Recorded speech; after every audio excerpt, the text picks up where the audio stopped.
Yang pertama adalah setiap orang memiliki harapan dan setiap orang memiliki hak ya.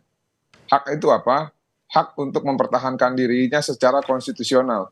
Jadi tidak bisa kita atas dasar kehilangan ataupun dasar kebencian menghalang-halangi orang yang sedang didakwa, orang yang sudah divonis di tingkat 1 untuk tidak banding gitu ya. Jadi apa yang dilakukan oleh klien saya itu sudah tepat statementnya. Lalu yang kedua, tadi mengenai harapan ya, ataupun karena para terdakwa ini banding, tentunya ada harapan dari keluarga agar seperti apa gitu ya. Kalau yang saya tangkap, yang pertama, klien kami sudah mengucapkan terima kasih kepada pengadilan negeri. Sebelum putusan, ya, apapun keputusannya itu, keluarga akan menerima. Jadi keluarga itu bukan hanya menerima dan menganggap adil pada saat pasca diputus, tidak. Sebelum loh, ingat loh, sebelum putusan itu diketok oleh Bapak Wahyu Iman Santoso, keluarga itu sudah akan siap menerima apapun. Nah, saya pikir juga sama. Dalam tingkat banding nanti, ya, apapun keputusannya itulah ya yang terbaik dan mungkin yang paling adil untuk sementara. Nah, namun kan kalau misalkan turun, yang tadinya ya jaksa tidak punya alasan untuk upaya banding, saya pikir nanti pasti jaksa akan punya pendapat untuk melakukan banding apabila turun di tingkat banding. Nah, itu bisa melalui inisiatif jaksa ataupun permohonan dari keluarga gitu ya. Tapi kita jangan berandai-andai dulu karena ini masih proses. Mereka baru menyatakan banding. Belum menyerahkan memori banding, belum nanti diperiksa segala macam. Intinya kita percayakan kepada sistem peradilan pidana kita lah, karena ini sudah diatur oleh undang-undang gitu ya. Makasih. Tapi kalau menurut Anda Pak Jamin, ruang untuk ringan putusan bandingnya nanti ada atau tidak untuk keempat terdakwa ini? Terutama untuk Ferdy Sambo yang sudah dipidana mati. Ya, kalau kita melihat konteks upaya banding itu kan hak daripada terpidana ya, karena mereka sudah diputus, hak terpidana untuk mengajukan upaya banding. Setiap konteks hukum di Indonesia itu ada sedikit perbedaan ya dengan konteks hukum common law system. Jadi semuanya tergantung kepada hakim. Dia tidak terikat untuk apa yang diputuskan oleh hakim yang sebelumnya. Jadi dia bisa saja memutus lebih, ini kan hukuman Ferdy Sambo maksimum ya, hukuman mati. Bisa saja hukumnya lebih rendah asalkan ada dasar-dasar hukum yang bisa dijadikan pertimbangan untuk memutuskan lebih rendah. Contoh ya, kalau hakim menyatakan tidak ada hal-hal yang meringankan dalam konteks keadaan Ferdy Sambo, bisa saja hakim pengadilan tinggi menyatakan ada dan patut dipertimbangkan prestasi yang sudah dilakukan oleh Ferdy Sambo selama masa jabatannya sebagaimana yang sudah disampaikan oleh penasihat hukum dalam pledoi. Nah, kalau itu menjadi dasar, kemungkinan juga bisa lebih rendah. Atau juga pengadilan tinggi bisa menguatkan apa yang sudah diputuskan oleh Pengadilan Negeri Jakarta Selatan, seperti itu. Kalau kemudian dikaitkan dengan yang heboh belakangan ini, ya, dengan KUHP baru ada kekhawatiran bahwa vonis mati ini tidak akan diterapkan bagi Ferdy Sambo. Itu masih masuk akal atau tidak menurut Anda? Ya, tentu lihat situasi dan kondisi. Pertama, saya ingin mengatakan ya, KUHP baru itu kan baru berlaku 3 tahun yang akan datang. Dan itu pun diberlakukan tidak secara otomatis, harus melalui suatu undang-undang. Jadi keluar dulu undang-undang untuk menetapkan berlakunya KUHP tersebut. Tidak berlaku secara otomatis.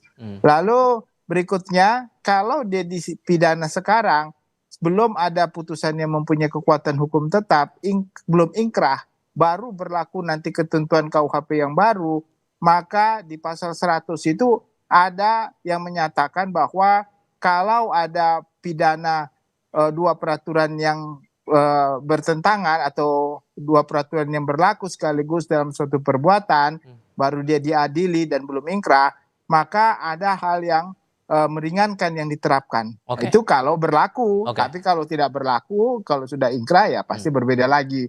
Walaupun ya pandangan ini sekali lagi saya katakan ada dilema yuridis juga ini mengenai penetapan undang-undang KUHP baru ini. Apakah ditetapkan dalam putusan atau secara otomatis mendapatkan hak untuk mendapatkan Perpres tersebut. Itu yang menjadi permasalahan. Bang Martin, kalau kemudian nanti, karena kan kalau kita ingat lagi, pihak Sambo menyatakan bahwa majelis hakim ini berasumsi sendiri dalam menyampaikan nota putusan waktu itu. Kalau kemudian dasar ini yang diamini oleh pihak pengadilan tinggi nanti saat proses banding dan ternyata diringankan vonisnya untuk Verdi Sambo, keluarga siap untuk itu? Jadi gini ya, Bang ya. Pembuktian pidana itu kan tulisnya 184 ya. 183 ya. Hakim memutus berdasarkan 2 alat bukti itu ya. Nah, kalau dibilang asumsi, asumsinya yang mana? Jangan kita generalisir semua itu hanya asumsi dan halusinasi. Itu namanya logical fallacy gitu ya. Jadi ilmu-ilmu seperti ini ilmu-ilmu yang ketinggalan zaman gitu ya, dan sangat tidak tepat apabila berkas putusan yang segitu tebal hanya dibantah dengan 2 kata ya, asumsi dan halusinasi. Ini sangat tidak kreatif menurut saya. Karena kenapa? Faktanya ya, yang dibilang halusinasi dan asumsi tersebut terbukti secara sah dan meyakinkan berdasarkan bukti-bukti yang sudah dibacakan oleh majelis hakim. Nah, kalau tidak setuju, bandinglah ya, banding, buktikan.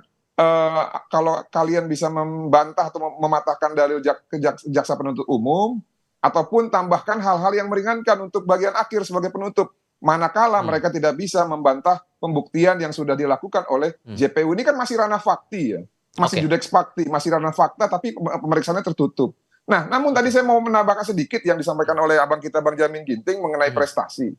Sayangnya gini ya, tanpa mendahului keputusan ataupun penilaian dari Majelis Hakim Pengadilan Tinggi, menurut saya kalau hal tersebut yang digunakan itu tidak akan bekerja optimal. Kenapa?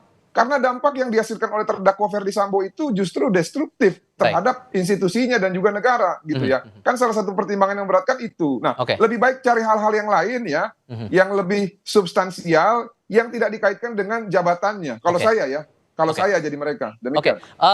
Selain kita juga melihat ada proses banding yang dilakukan 4 terdakwa, dari keluarga almarhum Yosua juga melaporkan lagi nih Verdi Sambo dan Putri Chandrawati, entah itu di Polres Metro Jakarta Selatan dan juga ke Barreskrim kemarin kan. Sebetulnya dari pelaporan ini, apa yang diharapkan sebetulnya dari pihak keluarga Yosua? Jadi gini ya, ini kan perbuatan ini ada 2 pasal primer ya untuk Bapak Verdi Sambo, dan yang lain itu kumulatif. Bukan kumulatif, subsidiaritas. 340 dan 338. Nah, khusus untuk Pak Verdi Sambo itu kumulatif subsidiaritas. Tidak ada di situ diadili mengenai pencurian ya, barang-barang dari almarhum yang sampai saat ini belum kembali, yang tidak ada dalam list barang bukti yang dijadikan barang bukti di depan persidangan. Apa itu? Handphone, laptop, lalu uang 200 juta yang diambil oleh Ricky melalui akses ilegal. Itu kan terbukti di depan persidangan. Nah, sayangnya sampai saat ini HP tersebut tidak ingin dikembalikan. Karena kenapa? HP tersebut sangat berguna, abangku. Kenapa? Untuk mengetahui sebenarnya ada apa sih dalam peristiwa ini gitu ya. Kan belum semuanya terang ini. Nah, itu kita butuhkan karena belum ada tim dari cyber ataupun Meta yang bisa merestore data-data yang ada di HP tersebut. Makanya kami akan upayakan supaya keluarga dan juga penasihat hukum untuk menghadirkan orang ahli IT yang lebih canggih gitu. Tapi itu membutuhkan HP-nya gitu loh. Baik. Ya,